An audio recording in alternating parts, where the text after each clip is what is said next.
Hi all, welcome to my channel. ഇന്നത്തെ video നമ്മൾ ചെയ്യുന്നത് 2024 ഡിസംബർ 28 PSC നടത്തിയിട്ടുള്ള 10th പ്രിലിംസിൻ്റെ ക്വസ്റ്റ്യൻസാണ് ഡിസ്കസ് ചെയ്യുന്നത്. 185/24 ക്വസ്റ്റ്യൻ കോഡ്. ഒന്നാമത്തെ ചോദ്യം, വൈകുണ്ഠ സ്വാമികളെ സംബന്ധിച്ചുള്ള താഴെ പറയുന്ന പ്രസ്താവനകളിൽ ശരിയായവ കണ്ടെത്തുക. ഒന്നാമത്തെ ചോദ്യം വൈകുണ്ഠ സ്വാമികളുമായി ബന്ധപ്പെട്ട ചോദ്യമാണ്. ഒന്നാമത്തെ പ്രസ്താവന, 1908 തിരുവനന്തപുരം ജില്ലയിലെ കൊല്ലൂർ ഗ്രാമത്തിൽ ജനിച്ചു. രണ്ടാമത്തെ സ്റ്റേറ്റ്മെൻറ്റ്, അദ്ദേഹത്തിൻ്റെ വിശ്വാസ സംഹിത അയ്യാവഴി എന്നറിയപ്പെടുന്നു. മൂന്നാമത്തെ സ്റ്റേറ്റ്മെൻറ്റ്, അരുൾനൂൽ അദ്ദേഹത്തിൻ്റെ രചനയാണ്. 4, കണ്ണാടി പ്രതിഷ്ഠ നടത്തി. ഇങ്ങനെ 4 സ്റ്റേറ്റ്മെൻറ്റുകളാണ് തന്നിട്ടുള്ളത്. ഇതിലേതൊക്കെയാണ് വൈകുണ്ഠ സ്വാമികളുമായി ബന്ധപ്പെട്ട ശരിയായ പ്രസ്താവനകൾ എന്നാണ് കണ്ടെത്തേണ്ടത്. അപ്പോൾ വൈകുണ്ഠ സ്വാമികൾ ജനിച്ചത് എന്നാണ്? 1809 മാർച്ച് 12 കന്യാകുമാരിയിലെ സ്വാമിത്തോപ്പിലാണ് വൈകുണ്ഠ സ്വാമികൾ ജനിച്ചിട്ടുള്ളത്. അദ്ദേഹത്തിൻ്റെ വിശ്വാസ സംഹിതയാണ് അയ്യാവഴി എന്ന് പറയുന്നത്. അപ്പോൾ ദക്ഷിണേന്ത്യയിൽ ആദ്യമായിട്ട് കണ്ണാടി പ്രതിഷ്ഠ നടത്തിയത് ആരാണ്? അത് വൈകുണ്ഠ സ്വാമികളാണ് ദക്ഷിണേന്ത്യയിൽ ആദ്യമായിട്ട് കണ്ണാടി പ്രതിഷ്ഠ നടത്തിയത്. അതുപോലെ അദ്ദേഹത്തിൻ്റെ പ്രധാനപ്പെട്ട കൃതികളാണ് അരുൾനൂൽ, അഖില തിരുട്ട്, അമ്മാനെ എന്നൊക്കെ പറയുന്നത്. ഇദ്ദേഹം ബാല്യകാലത്ത് അറിയപ്പെട്ടിരുന്നത് മുടിച്ചൂടും പെരുമാൾ എന്ന പേരിലായിരുന്നു. പിന്നീട് സവർണ ജാതിക്കാരുടെ എതിർപ്പ് മൂലം മുത്തുക്കുട്ടി എന്നാക്കുന്നുണ്ട് പേര്. പിന്നീട് ആ പേര് മാറ്റി വൈകുണ്ഠ സ്വാമികൾ എന്നാക്കുന്നു. പിന്നെ പ്രധാനപ്പെട്ട പോയിന്റ് പറയാനാണെങ്കിൽ ഇദ്ദേഹം ഉയർത്തിയ മുദ്രാവാക്യങ്ങളാണ്, സ്ലോഗൻസാണ്. വേല ചെയ്താൽ കൂലി കിട്ടണമെന്ന് പറഞ്ഞതാരാണ്? വൈകുണ്ഠ സ്വാമികളാണ്. അതുപോലെ തന്നെ ജാതി ഒന്ന്, മതമൊന്ന്, കുലമൊന്ന്, ദൈവമൊന്ന്, ലോകമൊന്ന് മനുഷ്യന് എന്ന് പറഞ്ഞതും വൈകുണ്ഠ സ്വാമികളാണ്. വൈകുണ്ഠ സ്വാമികൾ സ്ഥാപിച്ച ആരാധനാലയങ്ങളാണ് നിഴൽ താങ്കൽ എന്ന് പറയുന്നത്. അതുപോലെ സമത്വ സമാജം 1836 സ്ഥാപിച്ചു. സമപന്തി ഭോജനം ആരുമായിട്ട് ബന്ധപ്പെട്ടതാണ്? വൈകുണ്ഠ സ്വാമികളുമായിട്ട് ബന്ധപ്പെട്ട് തന്നെയാണ്. ഈ അയ്യാവഴിയുടെ ക്ഷേത്രങ്ങൾ സ്വാമിത്തോപ്പിലാണ് ആദ്യമായിട്ടൊരു പതി സ്ഥാപിക്കുന്നത്. ക്ഷേത്രങ്ങളെ പതികൾ എന്നാണ് വിളിക്കുന്നത്.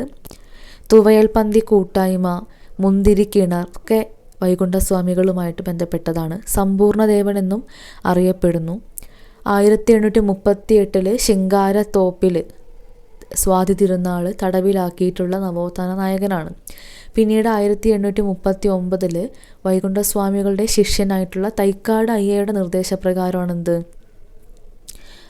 അപേക്ഷ പ്രകാരമാണ് സ്വാതി തിരുനാൾ വൈകുണ്ഠ സ്വാമിയെ ജയിലിൽ മോചിതനാക്കുന്നത്. പിന്നെ പറയാനാണെങ്കിൽ വൈകുണ്ഠ സ്വാമികളുടെ അനുയായികൾ സ്ഥാപിച്ചിട്ടുള്ളൊരു സംഘടനയാണ് VSDP, വൈകുണ്ഠ സ്വാമി ധർമ്മ പ്രചാരണ സഭ. ഈ VSDPയുടെ ലീഡർഷിപ്പിൽ 2014 നടന്നൊരു സമരമാണ് നിലവിളി സമരം. അതായത് മാർച്ച് 12, അതായത് വൈകുണ്ഠ സ്വാമികളുടെ ജന്മദിനമായിട്ടുള്ള മാർച്ച് 12 പൊതു അവധി ആക്കണം എന്നുള്ള ആവശ്യമായിരുന്നു നിലവിളി സമരം. ഇതിൻ്റെ ഭാഗമായിട്ട് നാടാർ വിഭാഗത്തിൽപ്പെട്ട ആളുകൾക്ക് നിയന്ത്രിത അവധി കിട്ടിയിട്ടുണ്ട്.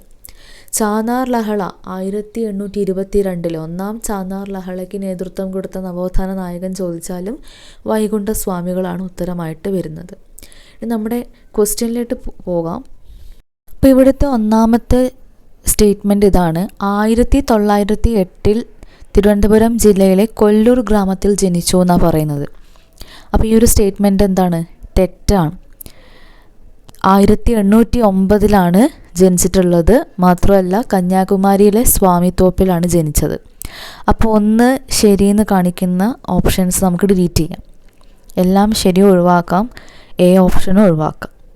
അടുത്ത സ്റ്റേറ്റ്മെൻറ്റ് വിശ്വാസ സംഹിത അയ്യാവഴി, അത് കറക്റ്റാണ്. പിന്നെ അരുൾനൂല് അദ്ദേഹത്തിൻ്റെ രചനയാണ്, അതും കറക്റ്റാണ്. കണ്ണാടി പ്രതിഷ്ഠ നടത്തിയില്ലേ, ദക്ഷിണേന്ത്യയിൽ ആദ്യമായിട്ട് കണ്ണാടി പ്രതിഷ്ഠ നടത്തിയത് ആരാണ്? വൈകുണ്ഠ സ്വാമികളാണ്. അപ്പോൾ ഇതിൻ്റെ ഉത്തരം എന്താ വരുന്നത്? ഓപ്ഷൻ ബി 2, 3, 4 ശരി. അടുത്ത ചോദ്യം, വയനാട്ടിൽ ബ്രിട്ടീഷുകാർക്കെതിരെ നടന്ന കുറിച്യ കലാപത്തിൻ്റെ താഴെ പറയുന്നവയിൽ തെറ്റായ പ്രസ്താവന ഏതെന്നാണ്. അപ്പോൾ ഈ ഒരു ചോദ്യം കുറിച്യ കലാപവുമായി ബന്ധപ്പെട്ടാണ്, തെറ്റായതാണ് കണ്ടെത്തേണ്ടത്. ഒന്നാമത്തെ സ്റ്റേറ്റ്മെൻറ്റ് കലാപം നടന്നത് 1812 അത് ശരിയാണല്ലോ, ആണല്ലേ, കലാപം നടന്നത് 1812 രണ്ടാമത്തെ സ്റ്റേറ്റ്മെൻറ്റ്, അപ്പോൾ 1 ശരിയാണ്, നമ്മളോട് തെറ്റായതാണ് ചോദിച്ചത്, അപ്പോൾ 1 വരുന്ന ഓപ്ഷൻസ് ഒഴിവാക്കാം, എ ഒഴിവാക്കാം. അടുത്ത സ്റ്റേറ്റ്മെൻറ്റ് കലാപത്തെ അടിച്ചമർത്താൻ ബ്രിട്ടീഷുകാർ രാമനമ്പിയെയാണ് നിയോഗിച്ചത്. അത് തെറ്റാണ്, നേരെ തിരിച്ചാണ് അല്ലേ. ഈ കലാപം എന്താണ്, അതിന് നേതൃത്വം കൊടുത്ത വ്യക്തിയാണ് രാമൻ നമ്പി, അല്ലാണ്ട് അടിച്ചമർത്തിയ ആളല്ല രാമൻ നമ്പി. അപ്പോൾ 1812 കുറിച്യ കലാപത്തിന് നേതൃത്വം കൊടുത്ത വ്യക്തി ആരാണ്? രാമൻ നമ്പിയാണ്. അപ്പോൾ രണ്ടാമത്തെ പ്രസ്താവന എന്താണ്? തെറ്റാണ്. മൂന്നാമത്തെ പ്രസ്താവന കലാപത്തിൻ്റെ പ്രധാന നേതാവായ പാളിയത്തച്ഛനെ ബ്രിട്ടീഷുകാർ വധിച്ചു. ഇതും തെറ്റാണ്. കലാപത്തിൻ്റെ പ്രധാന നേതാവെന്ന് പറയുന്നത് ആരാണ്? രാമൻ നമ്പിയാണ്.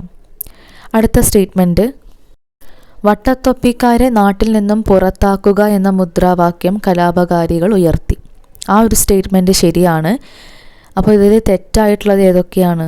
ഓപ്ഷൻ സി 2ഉം 3ഉമാണ് ഉത്തരമായിട്ട് വരുന്നത്. 1812 വയനാട്ടിൽ നടന്ന ഒരു കലാപമാണ് കുറിച്യ കലാപം. ഇതിന് കാരണം എന്താണ്? വയനാട്ടിലെ ഗോത്രജനതയായ കുറിച്യരുടെയും കുറുമ്പരുടെയും മേൽ ബ്രിട്ടീഷുകാർ അമിതമായ നികുതി ചുമത്തിയതാണ് കലാപത്തിന് കാരണമായിട്ടുള്ളത്. ഇതുമായി ബന്ധപ്പെട്ട മുദ്രാവാക്യമാണ് എന്ത്? വട്ടത്തൊപ്പിക്കാരെ പുറത്താക്കുക. ഇതിന് നേതൃത്വം കൊടുത്ത വ്യക്തിയാണ് രാമൻ നമ്പി. 1812 മെയ് 8 ബ്രിട്ടീഷുകാർ ഈ ഒരു കലാപം അടിച്ചമർത്തിയിട്ടുണ്ട്. ഇനി മറ്റൊരു ചോദ്യം ചോദിക്കാം. വനത്തിൽ നടത്തുന്ന വെട്ടുചുട്ട് കൃഷിക്ക് ബ്രിട്ടീഷുകാർ അനുമതി നിഷേധിച്ചത് മൂലം കേരളത്തിൽ ഗോത്രജനത ബ്രിട്ടീഷുകാർക്കെതിരെ നടത്തിയ കലാപം ഏതാണെന്ന് ചോദിച്ചാൽ ഉത്തരം എന്താ വരുന്നത്? കുറിച്യ കലാപമാണ്. ഇത്രയും കാര്യങ്ങൾ ഓർത്തു വെക്കുക. അടുത്ത ചോദ്യം, 2024 സാഹിത്യത്തിനുള്ള നൊബേൽ സമ്മാനം ലഭിച്ച ഹാൻകാങ്ങിനെ കുറിച്ചുള്ള ശരിയായ പ്രസ്താവനകൾ ഏത്? ഇപ്പോൾ 2024 നൊബേൽ പുരസ്കാരവുമായി ബന്ധപ്പെട്ട ക്വസ്റ്റ്യനാണ്. ഒന്നാമത്തെ പ്രസ്താവന സാഹിത്യ നൊബേൽ ലഭിക്കുന്ന ആദ്യത്തെ ദക്ഷിണ കൊറിയൻ സ്വദേശിയാണ് ഹാൻകാങ്. ശരിയാണ്. സാഹിത്യത്തിൽ നൊബേൽ ലഭിക്കുന്ന ആദ്യത്തെ ദക്ഷിണ കൊറിയൻ സ്വദേശിയാണ് ഹാൻകാങ്. പക്ഷേ നൊബേൽ ലഭിക്കുന്ന രണ്ടാമത്തെ ദക്ഷിണ കൊറിയൻ സ്വദേശിയാണ്. സാഹിത്യത്തിൻ്റെ എന്ന് പ്രത്യേകം പറഞ്ഞിട്ടുണ്ടെങ്കിൽ ഒന്നാമത്തെയാണ്, വെറും നൊബേലാണെങ്കിൽ രണ്ടാമത്തെ ദക്ഷിണ കൊറിയൻ പൗരത്വമാണ്. അപ്പോൾ ഒന്നാമത്തെ പ്രസ്താവന ശരിയാണ്. 2 സാഹിത്യ നൊബേൽ നേടുന്ന ആദ്യ ഏഷ്യൻ വനിത. ആ ഒരു സ്റ്റേറ്റ്മെൻറ്റും എന്താണ്? ശരിയാണ്. അടുത്തത് ദി വെജിറ്റേറിയൻ എന്ന നോവലിന് മാൻ ബുക്കർ പുരസ്കാരം നേടി.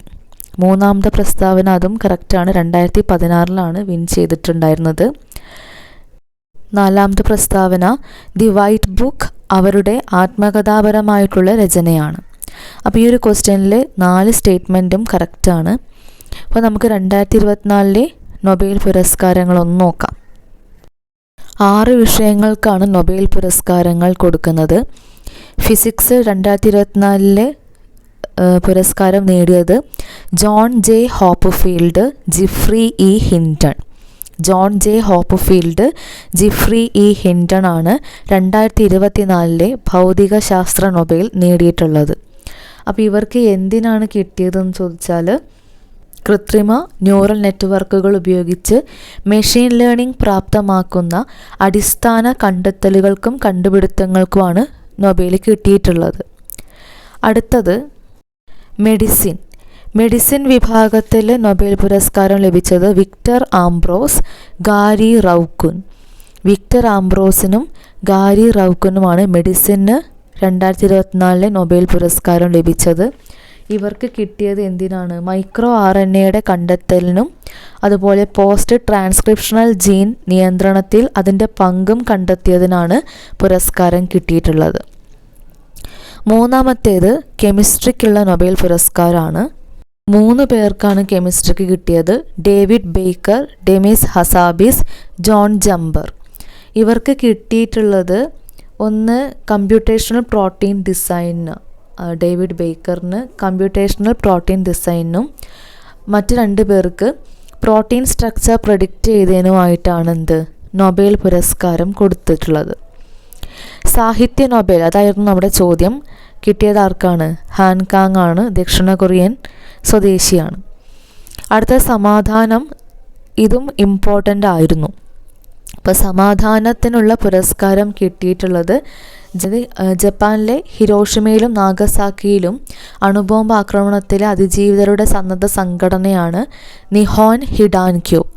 ഈ ജാപ്പനീസ് സംഘടനയ്ക്കാണ് സമാധാന നൊബേൽ പുരസ്കാരം ലഭിച്ചിട്ടുള്ളത്.